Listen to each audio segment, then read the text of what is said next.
네, 오늘은 약물의 이용과 건강한 생활 수업하도록 하겠습니다. 교과 35페이지고요. 여러분 지금 받으신 학습지 첫 페이지 참고해서 같이 보시면 될 것 같습니다.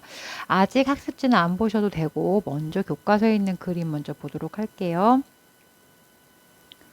교과서에 있는 여러 가지 세균들의 이름이 있는데요. 이거 이름 붙이는 방식은 어떻게 이해를 하시면 되냐면 구균이에요. 동그랗게 생겨서 구균이에요. 동글동글 하잖아요. 그리고 포도처럼 모여 있다 해서 포도 모양 구균이다 라는 의미로 생각을 하시면 될 거예요. 자, 그러면 지금 얘네들의 세균의 이름을 가만히 보시다 보면 약간 눈에 띄는 것들이 있습니다. 공통적으로 보이는 단어가 하나 있거든요. 내성, 내성, 내성 이런 애들이 있어요. 자, 얘가 의미하는 바는 뭐냐면 그리고 영문 이름도 보시면 R이 다 들어가 있죠. 이게 내성, 레지스턴스라는 의미예요. 얘가 의미하는 바는 뭐냐면 무언가에 내성이 있는 세균이다 라는 의미를 이름에서 내포하고 있고요. 이때 이 무언가가 바로 뭐냐면 인간이 페니실린을 시작으로 사용하게 된 항생제 종류를 이야기하고 있습니다. 그래서 지금 여기 나와 있는 이 이름들은 세균의 이름들은 앞에 전부 다 뭐가 붙어 있냐면 항생제 이름이 붙어 있어요. 메티실린 내성, 그 다음에 반코마이신 내성, 반코마이신 내성 이런 식으로 앞에 붙어 있는 이름들이 전부 다 항생제 이름이라고 보시면 됩니다. 그래서 얘네들은 어떤 개념인 거냐면 항생제에 의해서 죽지 않는 세균이다 라는 의미로 보시면 될 것 같고요. 인류가 페니실린을 발견하고 플레밍이 페니실린을 발견하고 나서 굉장히 아주 빠르게 질병을 이제 정복해 왔지만 더불어 동시에 세균들도 그에 맞게 적응을 해 왔다라는 거죠. 그래서 지금 이렇게 많은 내성을 가진 내성을 가진 세균들이 되게 많이 퍼져 있고요. 지금 굉장히 강력한 항생제 중에 하나인 반코마이신, 메티실린 이런 아이들이 내성을 가진 세균들이 계속 발견되고 있기 때문에 이거에 대한 두 번째 싸움이 계속 진행되고 있는 거죠.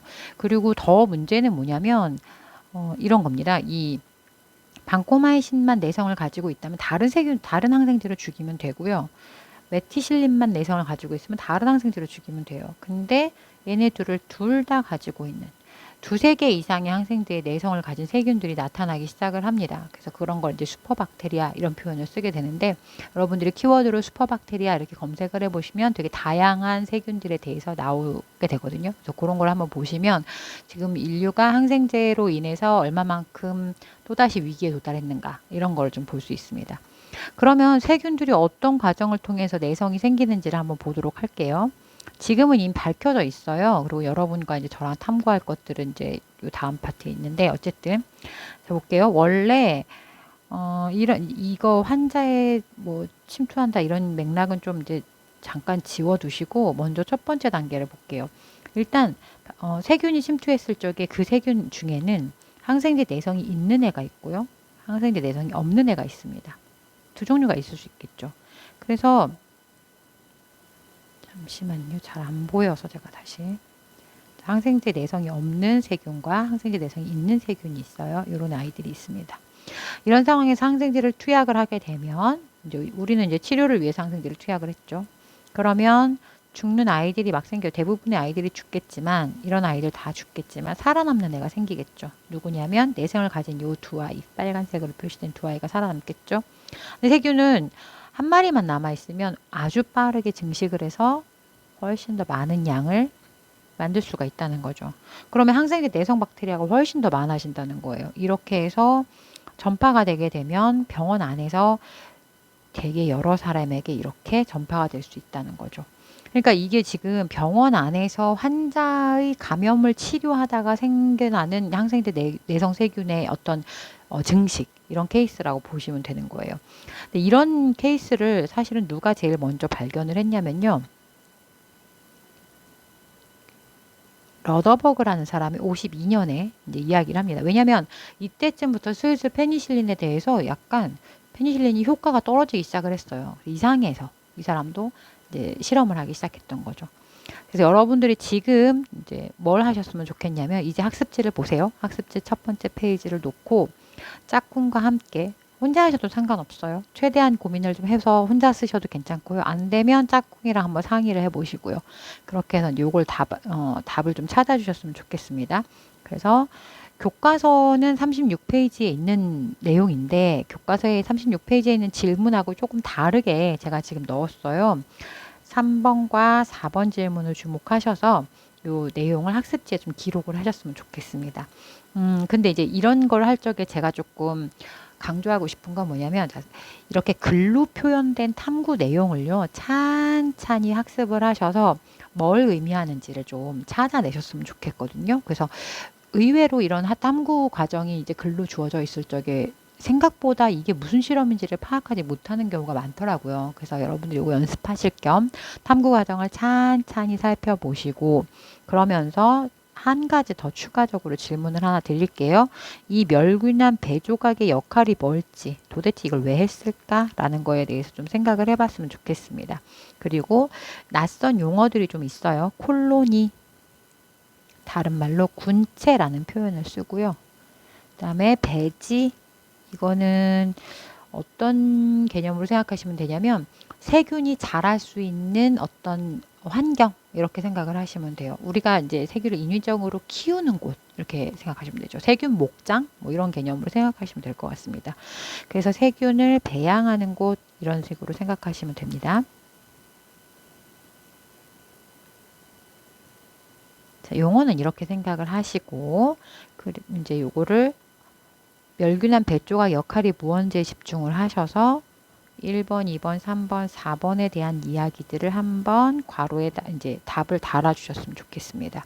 시간은 제가 한 5분 정도 드리도록 하겠습니다. 5분 드릴게요. 지금부터 작성을 하십시오.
네, 5분 정도면 충분히 답은 다 달 수 있는 내용들이라서 어렵지는 않습니다. 그러면 보도록 할게요. 이 대장균 콜로니들과 A 대장균의 차이점이 뭐냐라고 물어봤는데요. 요거 얘기하기 전에 방금 말씀드렸던 배지와 콜로니 이런 개념을 좀 살짝 말씀을 드릴게요. 실제 이렇게 생긴 배지에다가 그러니까 보통 한천 이런 걸로 젤리처럼 이렇게 만들어요. 여러분들 중에서 2학년 때 아마 오픈랩에서 이런 실험을 하신 팀도 있는 걸로 저는 알고 있는데 여튼 이렇게 만들어요. 그러면 지금 보이는 이 하얀 요게 지금 전부 다 세균이거든요. 근데 보시면 알다시피 세균들이 어떻게 배치되어 있냐면 그냥 거의 다 인접해 있어요. 다 인접해 있기 때문에 되게 여러 가지 개체들이 마구마구 섞여서 증식한 그런 형태거든요. 어떤 특정한 세균을 딱 골라내기 위해서는 이렇게 번식하면 안 되고요. 동일한 유전자를 가진 애들끼리 군체를 딱 만들어줘야 돼요. 콜로니를 만들어줘야 된다는 뜻이죠. 그래서 이거를 어떤 식으로 배양을 하냐면, 자, 여기 이쪽 그림을 한번 보세요. 여기 보시면 선이 이쪽에선 이렇게 이런 식으로 나와 있고요. 이렇게 한번 발라놓고 세균을 발라놓고 거기에서 조금만 묻게 해서 한 번 더 바르고 거기서 조금 더 묻게 해서 한 번 더 바르고 거기서 또 조금 묻게 해서 한 번 더 바르고 하게 되면 이런 식으로 하나씩 떨어진 군체들이 생겨요. 그러면 얘네들은 단 한 마리의 세균으로부터 증식한 아이거든요. 그러니까 이렇게 한 덩어리를 이루고 있는 분리된 한 덩어리를 이루고 있는 연결된 덩어리 말고요. 이렇게 연결된 거 말고요. 분리된 한 덩어리를 이루고 있는 이 콜로니들은 단 한 마리의 세균으로부터 증식한 동일한 유전자를 가진 아이들이다 라고 이야기를 할 수 있기 때문에 이렇게 같은 유전자군을 가진 유전자 스트레인을 가진 개체들을 분리해내는 게 굉장히 중요합니다. 그래야 그 세균의 특징들을 제대로 알아낼 수 있거든요. 자, 그러면 그렇다면 그런 식으로 이제 배양을 했다라는 뜻인 거고요. 그럼 이제 볼게요. 하나씩. 일단 페니실린이 없는 배지에 대장균을 배양해서 콜로니를 얻었대요. 일단 세균 덩어리들을 얻었다는 뜻이죠. 그 다음에 배지를 요게 이제 첫 번째 단계인 거죠. 얘를 멸균한 천조각을 덮은 용기 위에 뒤집어 덮어. 멸균한 천조각을 덮고 나서 얘를 뒤집어 덮어 대장균 콜로니가 천조각에 붙게 하였다 라고 했어요. 이게 무슨 말이겠어요? 자, 여기서 배 조각의 목적이 나오는 거예요. 멸균을 했기 때문에 이 배 조각에는 단 하나의 세균도 없는 상태예요. 그걸 위에다가 딱 찍어낸 거죠. 그러니까 이 이미 있는 대장균에다가 한번 배지를 천으로 꼭 찍어낸 거예요. 도장 찍듯이. 도장을 찍어내게 되면 뭐가 만들어지냐면 이 천 자체가 뭐가 되는 거냐면 복제본이 만들어지는 거예요. 레플리카라고 보통 얘기를 하거든요. 왜 이렇게 하냐면 이렇게 한 다음에 얘를 페니실린을 섞은 배지에다가 옮겨준 거예요. 그죠? 자, 페니실린이 든 배지로 덮어서 대장균이 새 배지에 옮겨지게 하였다. 그러니까 원본을 가지고 실험하지 않는다는 거예요. 제가 지금 표시하는 원본은 실험하지 않고요. 원본을 갖다 복제한 복제본을 가지고 실험을 한다라는 게 핵심입니다. 그래서 이 멸균한 배 조각의 역할은 뭐냐면 복제본을 만드는 역할을 한다는 거예요. 그럼 왜 그렇게 할까요? 왜 복제본으로 실험을 하냐면 우리는 페니실린이 뭐를 하는 애냐면 세균을 죽이는 애라는 걸 알고 있잖아요. 그러면 세균을 죽이는 아이니까 그 아이에게 거기 페니실린을 포함을 시킨 배지에서 키우게 되면 세균이 아마 정상적이라면 다 죽을 거 아니에요. 그렇다면 초반에 얻었던 이 애들 중에서 누가 내성을 가졌고 누가 내성을 가지지 않았는지를 전혀 구분해낼 수가 없어요. 왜냐면 다 죽어버리니까. 그래서 복제본을 가지고 실험을 하는 겁니다. 실험을 했더니 대부분은 다 죽었고요. 한 마리라고 하면 좀 이상하지만 군체 하나가 살아남았어요. A 군체가 살아남았습니다. 그죠? 그렇다면 A 대장균과 기존의 콜로니의 차이점이 뭐냐? A는 뭘 가지고 있다? 페니실린의 내성을 가지고 있다 라고 말하는 거죠. 이렇게 얘기할 수 있겠죠.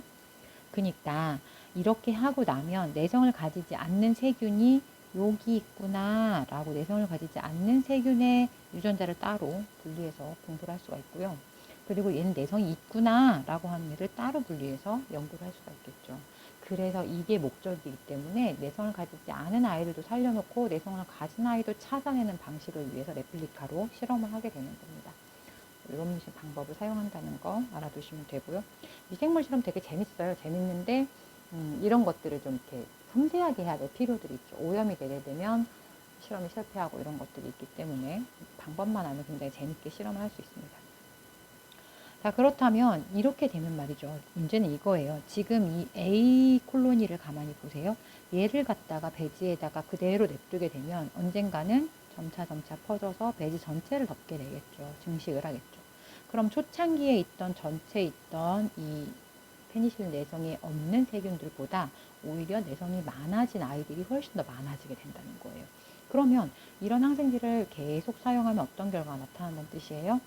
내성이 없는 세균은 계속 죽어가고요. 내성이 있는 세균은 계속 살아남아서 점점 더 우점종이 되겠죠. 그래서 내성 세균이 더 많아진다라는 말은 이렇게 쓰는 거예요. 내성 세균이 많아진다라는 게 핵심인 거죠. 그래서 약간 저는 이걸 보면서 무슨 생각을 했냐면 여러분 옛날 만화 중에 드래곤볼 아시죠? 드래곤볼에서 손오공과 같은 사이어인들은 죽다 살아나면 더 세지잖아요.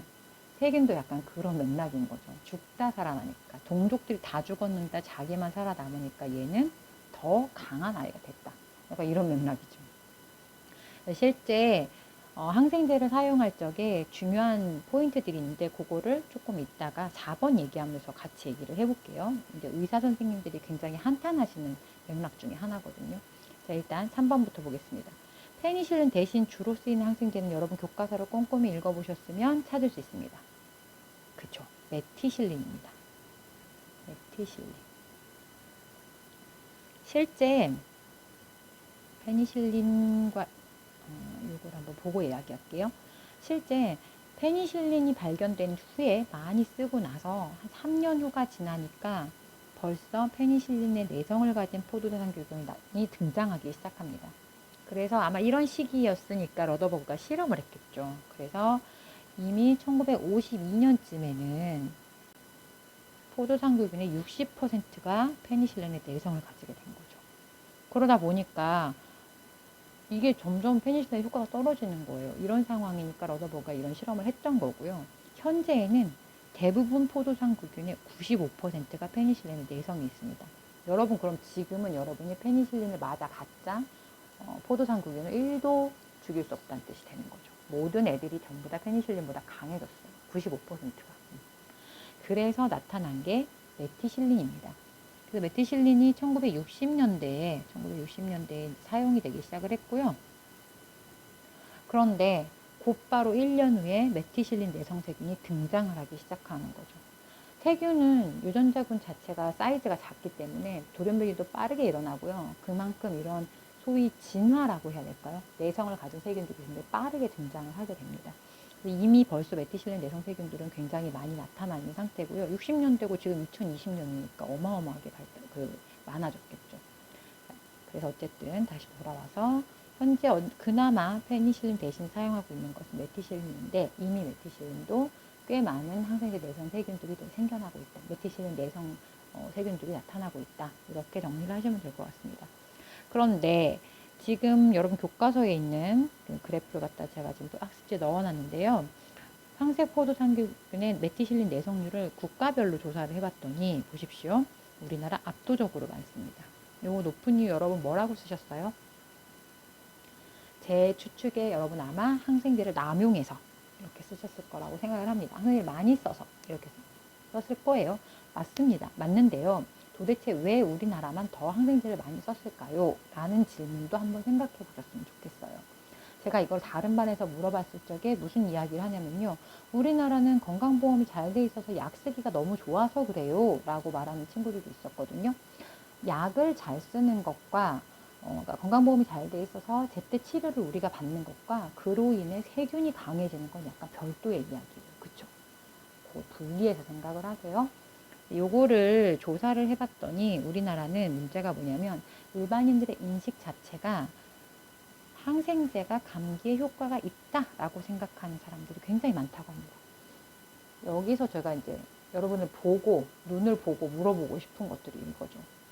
감기에 항생제를 쓰면 효과가 있다, 없다. 어떻게 생각하십니까?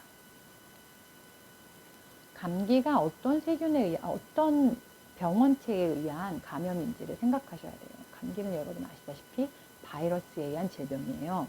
그럼 바이러스에 의한 것을 항생제로 처리한다? 항생제는 세균을 죽이는 거거든요. 세균과 바이러스는 생물학적으로 완전히 다르잖아요. 그럼 세균을 죽이는 메커니즘이 절대 바이러스에게 동일하게 적용되지 않습니다. 심지어 감기는 감기약이라는 게 존재하지 않아요. 현재 작용하는 모든 감기 치료는 전부 다 대증 치료라고 얘기를 합니다. 증상에 대응하는 치료거든요. 그래서 열이 많이 나면 해열제를 처방하고 콧물이 많이 나오면 콧물을 멈추는 약을 주고 기침을 많이 하면 기침을 멈추는 약을 주고 이런 식으로 치료를 하거든요. 그럼 그게 과연 항생제가 필요하냐? 아니라는 거죠. 그런데 우리는 환자들도 항생제가 필요해요 라고 생각을 한다는 거죠. 그래서 어떤 병원에서 항생제를 처방하지 않으면 선생님 저는 왜 항생제를 주지 않나요? 라고 항의하는 경우도 굉장히 많다고 합니다. 그래서 의사들이 호소하는 첫 번째가 바로 인식 자체가 항생제를 너무 과하게 요구합니다 라는 것도 있고요. 두 번째는 의사들 본인들도 수월하게 항생제를 자꾸만 처방하는 의사들도 있습니다. 왜냐하면 빨리 써서 약을 좀 세게 써서 뭐 회복이 됐다 그럼 소문이 나잖아요. 저 병원 갔더니 감기가 똑 떨어졌어 이런 말들을 할 거 아니에요. 이런 것들 때문에 의사들도 처방에서 자유롭지 못한 그런 부분들이 있고요.